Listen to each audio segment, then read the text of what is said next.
Hello everyone. Welcome to Study IQ. My name is Shikha Puri and in this session we will discuss about the most important MCQs of CPC, that is Civil Procedure Code हमारा जो है उसके MCQs के बारे में बात करने वाले हैं। देखिए, this is part 2 of the video. Part 1 हमारी पहले ही बन गई है। If you want to check out this series, MCQs की प्रॉपर सीरीज आप देखना चाहते हैं तो हमारी प्रॉपर प्लेलिस्ट बनी हुई है। आप प्लेलिस्ट सेक्शन में जा सकते हैं और वहां पर सीक्वेंस वाइज चीजें देख सकते हैं, राइट। तो आज हम बात करने वाले हैं सिविल प्रोसीजर कोड के एमसीक्यूज के बारे में। उससे पहले मैं आपको बता दूं कि if you want to connect with me through any social media accounts, that is Insta, Twitter, तो you can check it out. और आपको जो पीडीएफ है गाइस, वो आपको कहाँ मिलेगी? मेरे टेलीग्राम चैनल पर ही मिलेगी। If you have any query related to law और अगर आपको करियर पर्सपेक्टिव से भी कोई क्वेश्चन है तो प्लीज कनेक्ट विद मी।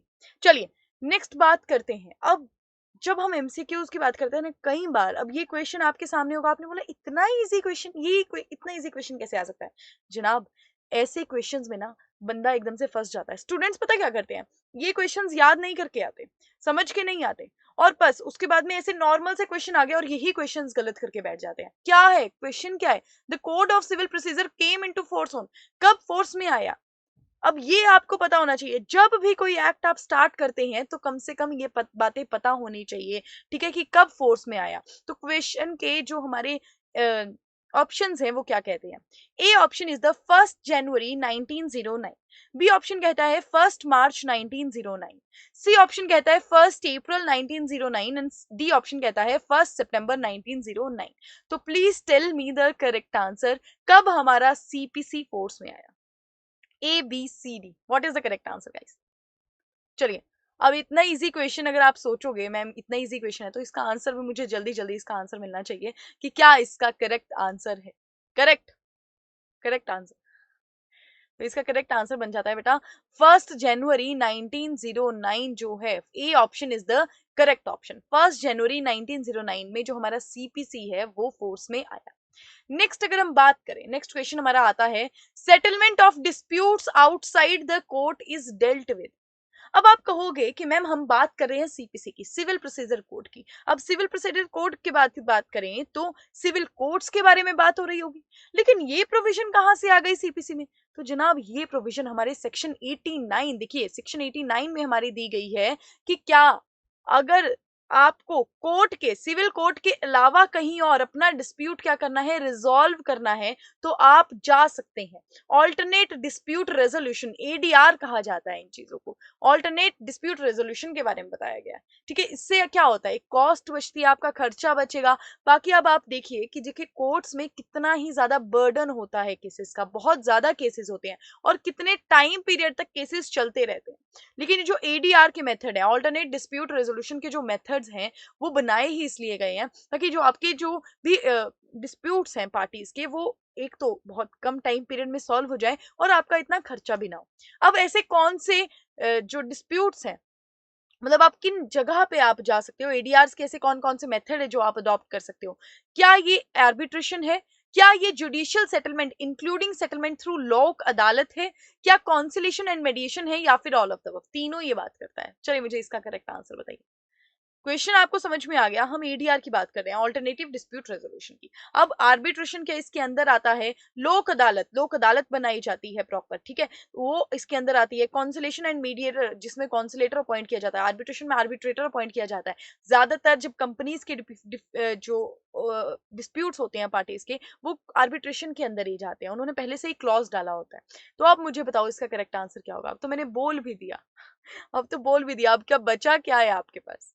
तो देखिए इसका करेक्ट आंसर आएगा D option is the correct answer guys, ठीक है। ऑल ऑफ द अबव, तीनों की तीनों जो मेथड हैं वो एडीआर में अप्लाई होते हैं। सीपीसी में प्रॉपर प्रोविजन दी गई है, सेक्शन 89 हमने देख लिया। नेक्स्ट बात करते हैं, विच of the following deals with statement and production of evidence in the CPC? Order 12 rule 5, order 14 rule 20, order 18 rule 2 and order 11 rule 7। देखिए हमारे सीपीसी में देर आर सेक्शंस ऑल्सो और हमारे ऑर्डर्स भी दिए गए हैं। ऑर्डर्स हमारे प्रॉपर प्रोसीजरल पार्ट आ जाता है, सेक्शंस का थोड़ा सा हमारा सब्सटेंसिव पार्ट आ जाता है। अब ये जो ऑर्डर अगर हम बात करें तो ये पहले हमारा क्वेश्चन क्या पूछ रहा है? क्वेश्चन पूछ रहा है कि statement and production of evidence in the CPC, ये किस बारे में बात कर रहा है? कि सूट अब आपका स्टार्ट हो गया है, सूट जब आपका स्टार्ट हो गया है तो जो भी प्लेंटिफ प्लेंट लेकर आएगा, अब उसको क्या मौका दिया जाएगा कि आप प्लेंट लेकर आए हो, अब आप अपना केस भी बताओ, आप अपनी स्टेटमेंट शो करो। ठीक है, आप जो भी आपके एविडेंस है जिससे आप प्रूव करोगे कि मतलब ए और बी के बीच में हुआ झगड़ा, ए चले गए प्लेंट प्लेंट लेकर, ये प्लेंटिफ है, जो प्लेंट लेकर जाता है वो क्या होता है, प्लेंटिफ होता है। सिविल सिविल में आप क्या लेकर जाते हो, प्लेंट लेकर जाते हो। क्रिमिनल में आप क्या लेकर जाते हो, कंप्लेंट लेकर जाते हो। तो कभी भी क्रिमिनल जब केस आए तो ये मत बोलना प्लेंटिफ, तब क्या होता है कंप्लेनेंट, और सिविल में हमारा प्लेंटिफ होता है। तो सिविल में जब आप प्लेंट लेकर गए प्लेंटिफ, तो यहाँ पर जज साहब ने कहा कि जनाब ऐसा कीजिए कि अपने जो भी आपकी स्टेटमेंट्स है वो प्रोड्यूस कीजिए, अपने एविडेंसेस प्रोड्यूस कीजिए। अब इसी के बारे में यहाँ पर बात की गई। उसके बाद जब ये प्रोड्यूस कर देंगे उसके बाद दूसरी पार्टी की बारी आएगी। तो ये बात किस सेक्शन में, किस ऑर्डर में कही गई है? Order 12 rule 5, order 14 rule 20, order 18 rule 2 और ऑर्डर 11 रूल 7। कहां पर बात की गई है जनाब इस बारे में? चलिए मुझे जल्दी से इसका आंसर दीजिए। तो इसका आंसर जो है, करेक्ट आंसर क्या बन जाता है, that is C, order 18 rule 2 में इसके बारे में बात की गई है। देखिए ऑर्डर 18 की बात करें तो क्या बात करता है, hearing of the suit and examination of witness, कि सूट आपके सामने आ गया, अब उसकी सुनवाई, हियरिंग सुनवाई कैसे होगी, और विटनेसेस जब बुलाए जाएंगे तो उनका एग्जामिनेशन किस तरह से होगा, ये ऑर्डर 18 बात करता है। और रूल 2 हमने देख लिया कि production of statement and evidences की बात की जाती है। नेक्स्ट आ जाइए क्वेश्चन पे, that is decree holder is. आप सोचोगे मैम ये तो डिक्री होल्डर के नाम से देखा जाए तो ये होल्ड करना किसी चीज को लग रहा है, तो ये क्या है, decree holder is.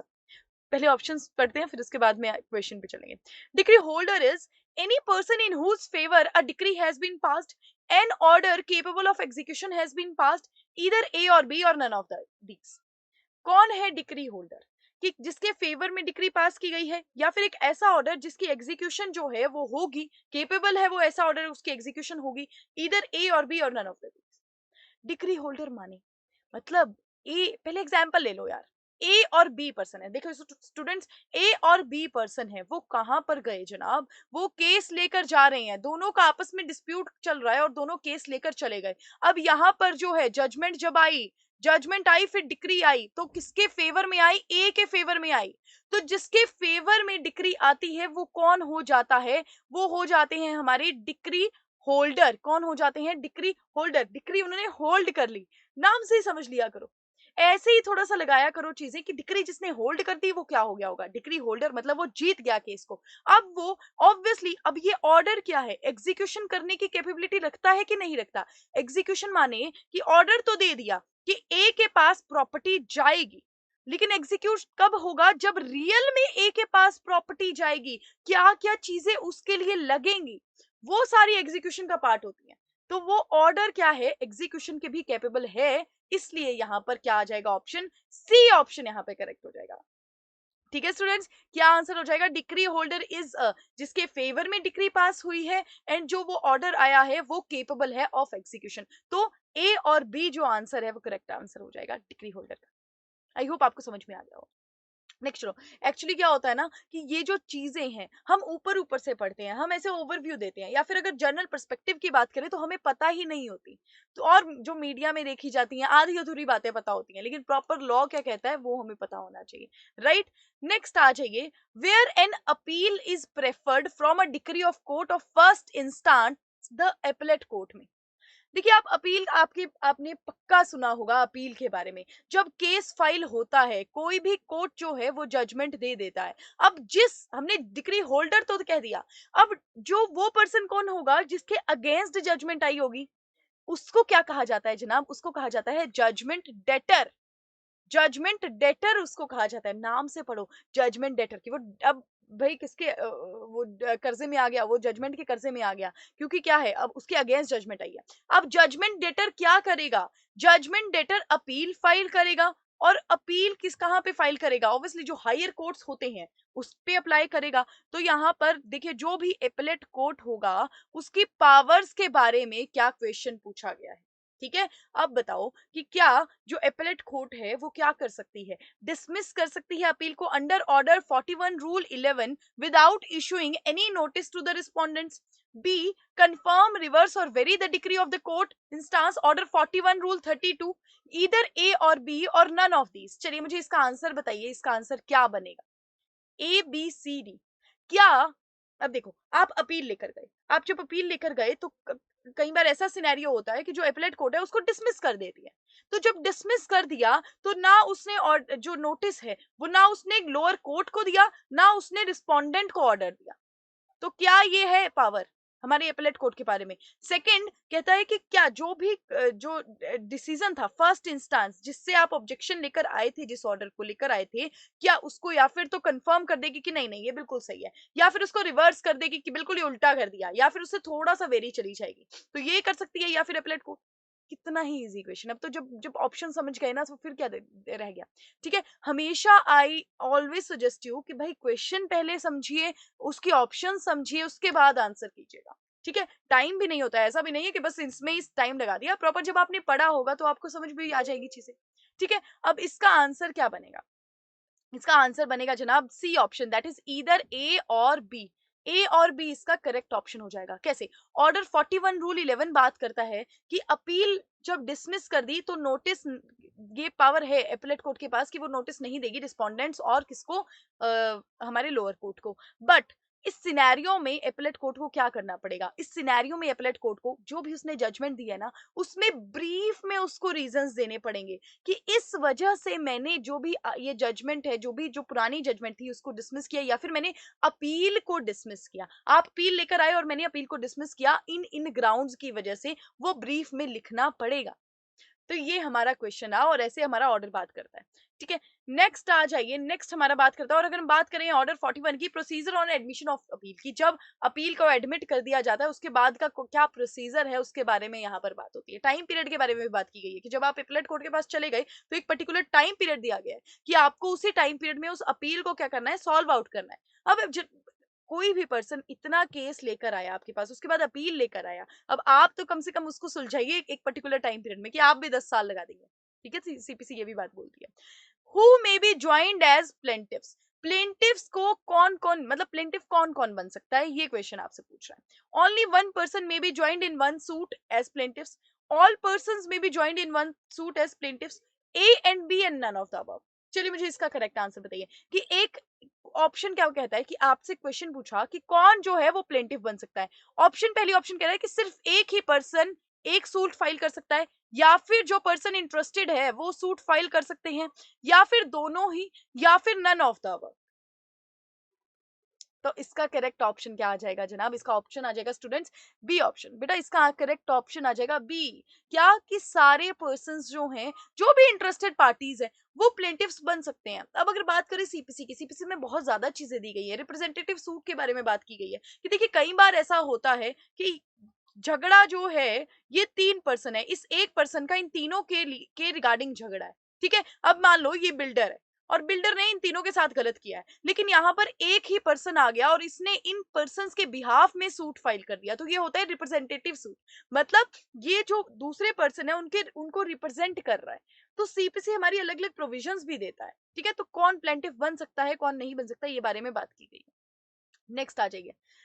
Bar to further suit is dealt under which of the following in CPC. कि आप जो है आगे जो है सूट नहीं कर सकते। प्रॉपर प्रोविजन दी गई है, सेक्शन 11, सेक्शन 16, 13, 12, प्रॉपर ही प्रोविजन का टाइटल ही ये दिया गया है, बार टू फर्दर सूट। अब मुझे बताओ जनाब कि देखो किस सेक्शंस में, किस सेक्शन में सीपीसी के ये प्रॉपर दी गई है प्रोविजन, उसका टाइटल ही ये है। सेक्शन 11 बात करता है 16, 13, 12।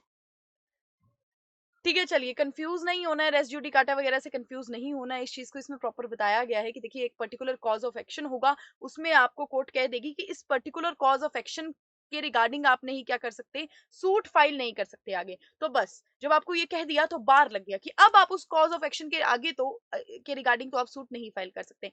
ये किस बारे में, कहां पर, ये किस सेक्शन में बात की गई है? सेक्शन 11, 16, 13, 12। तो तो इसका करेक्ट आंसर आ जाता है बेटा section 12। D option is the correct answer. क्या हो जाएगा? D option, section 12 is the correct answer. Bare act language अगर देखें तो हम क्या कहती है, where a plaintiff is precluded by rules from instituting a further suit in respect of any particular cause of action, he shall not be entitled to institute a suit in respect of such cause of action in any court to which this code applies. कि जब बिल्कुल preclude कर दिया गया, include क्या होता है कि आपको इंक्लूड किया कि कर लो ये काम, प्रीक्लूड आपको हटा दिया गया कि ये काम जनाब मत करना। तो जब आपको ये कह दिया गया कि इस पर्टिकुलर कॉज ऑफ एक्शन के रिगार्डिंग आप क्या नहीं करोगे, सूट फाइल नहीं करोगे, तो आप आगे सूट इसके रिगार्डिंग फाइल नहीं करोगे। सेक्शन 12 बात करता है सीपीसी का। नेक्स्ट आ जाइए, इफ अ राइट और अ liability is created by a statute, which of the following situations में be arise.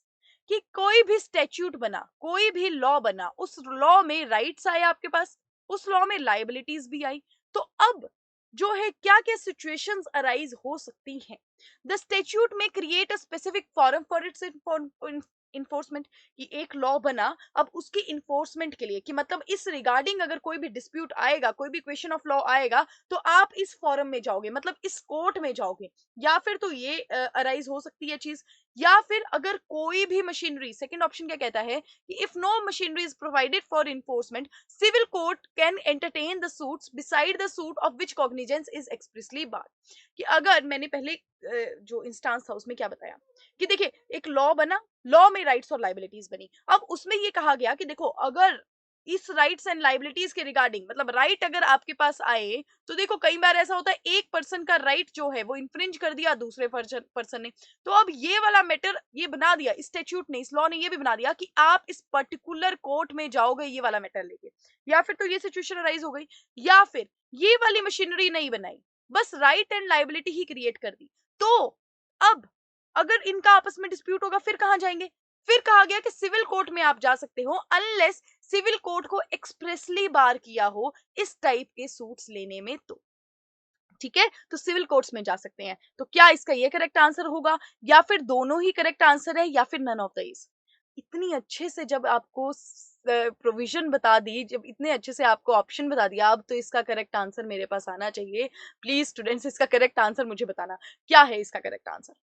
Both A and B, या फिर नन ऑफ दीज, या फिर ए और बी ऑप्शन होगा। तो देखिए इसका करेक्ट आंसर जो है वो बन जाएगा सी ऑप्शन। दोनों ही इसके ऑप्शन करेक्ट है।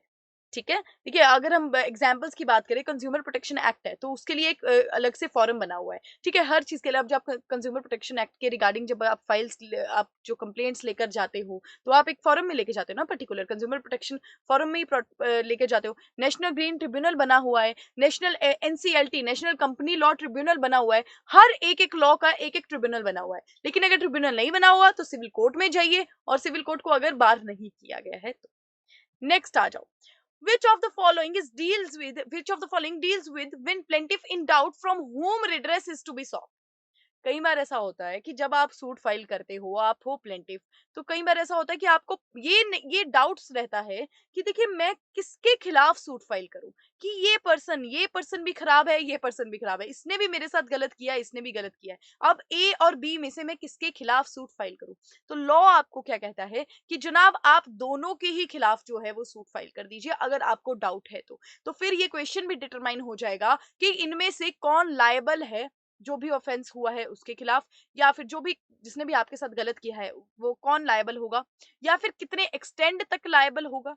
ठीक है, तो ये वाले क्वेश्चन जो हैं वो भी यहाँ पर फिर सॉल्व हो जाते हैं। अब ये बात किस ऑर्डर में की गई है, order 1 rule 5, order 1 rule 6, order 1 rule 7 और ऑर्डर 1 रूल 8। क्या करेक्ट आंसर है इसका स्टूडेंट्स, चलिए मुझे बताइए किस ऑर्डर में ये बात की गई। बहुत ही अच्छा सा ऑर्डर बता दिया, मतलब एक ऑर्डर बता दिया गया है कि जब जनाब प्लेंटिफ, कई बार होता है कंफ्यूज होते हो आप, इतने लोगों ने जो होता है आपके साथ गलत किया होता है, एक पर्टिकुलर सिनेरियो में इसी प्रॉपर्टी से रिलेटेड इन दोनों ने गलत किया हुआ था, तो फिर ये सोचता है कि अब मैं किसको करूं, तो भाई केस कर दो आप इन दोनों के खिलाफ। तो ये बात कहाँ पर बोली जाती है, तो ये बात है ऑर्डर 1 रूल 7, ऑर्डर 1 रूल 7 में ये जनाब बात की गई है। ठीक है, चलिए नेक्स्ट क्वेश्चन बात करता है, the defendant shall within how many days from the date of service of summons on him present a written statement of his defense। यहां पर जनाब पता क्या बात की गई है, देखो जब आप प्लेंटिफ हो, आप क्या लेके गए, आप सूट फाइल किया आपने, आप प्लेंट लेकर गए, अब जिसके खिलाफ मान लो राम वर्सेस श्याम यहाँ पर केस चल रहा है, और राम ने तो अपनी प्लेंट जो है वो फाइल कर दी, कोर्ट में चला गया, अब श्याम को क्या सपना थोड़ी ना आएगा, ठीक है, ऐसे ड्रीम थोड़ा ना आ जाएगा कि राम ने मेरे खिलाफ सूट फाइल किया है। तो कोर्ट क्या करती है, कोर्ट सम्मन सर्व करती है कि देखो जी श्याम जी आपके खिलाफ राम लेकर आए हैं सूट, अब आप आइए यहाँ पर कोर्ट में दर्शन दीजिए, अपना केस भी रखिए। तो अब ये जो सम्मन है वो सर्विस हो गई इनकी, मतलब ये सम्मन जो है वो श्याम के पास पहुंच गए। अब क्वेश्चन आपसे पूछ रहा है कि श्याम को कितने टाइम पीरियड में रिटर्न स्टेटमेंट फाइल करनी है। What is return statement? Plaintiff plaint लेकर आया, आप पे उसने क्या लगाए, ब्लेम्स लगाए होंगे आपने उसने कि मेरी इसने प्रॉपर्टी जमीन खा ली, इसने इसने इतने पैसे खा लिए, ये कॉन्ट्रैक्ट बना था, इसने ये कॉन्ट्रैक्ट ब्रीच कर दिया, इस तरह से वो लेकर आया होगा सूट। अब आप क्या करोगे, ये रिटर्न स्टेटमेंट में अब आप इन चीजों को डिनाई करोगे पहले तो कि नहीं मैंने ऐसा कुछ भी नहीं किया, और आप अपना पॉइंट ऑफ व्यू रखोगे कि उस समय तो ऐसा हुआ था, ऐसा हुआ था, ऐसा हुआ था, मैंने तो कुछ भी नहीं किया। ठीक है, तो ये जो रिटर्न स्टेटमेंट होती है, आप कितने टाइम पीरियड में है आप कोर्ट में फाइल कर देंगे, क्वेश्चन आपसे ये पूछ रहा है। 60 days, 15 days, 30 days, none of the above. चलिए मुझे इसका करेक्ट आंसर दीजिए, कितना टाइम पीरियड? चलिए मुझे बताइए इसका आंसर क्या होगा guys. 60, 50, 15, 30 and none of the above. तो जो इसका करेक्ट आंसर आ जाता है गाइस 30 डेज। ठीक है, बहुत ही ज्यादा इंपॉर्टेंट क्वेश्चन है ये कि रिटर्न स्टेटमेंट कितने टाइम पीरियड में on the date of service of summons में फाइल करनी है। 30 दिनों के अंदर अंदर आपको रिटर्न स्टेटमेंट फाइल करनी होती है। तो 30 days is the correct answer for this. ठीक है, तो यहाँ पे जो हमारा सेकंड सेशन है सीपीसी के एमसीक्यूज का वो खत्म होता है। आई होप एक एक जो एमसीक्यू हमने किया है उसका कंसेप्ट आपको बिल्कुल क्लियर हो गया होगा। And if you have any doubt, any query regarding law, तो please you let me know. आप कमेंट सेक्शन में मुझे बता सकते हैं, आप मेरे साथ कनेक्ट कर सकते हैं, राइट। और चलिए फिर अब नेक्स्ट सेशन में मिलेंगे, तब तक प्लीज अपना ध्यान रखिए, अपनी मेजरली हेल्थ का ध्यान रखिए। Thank you so much guys.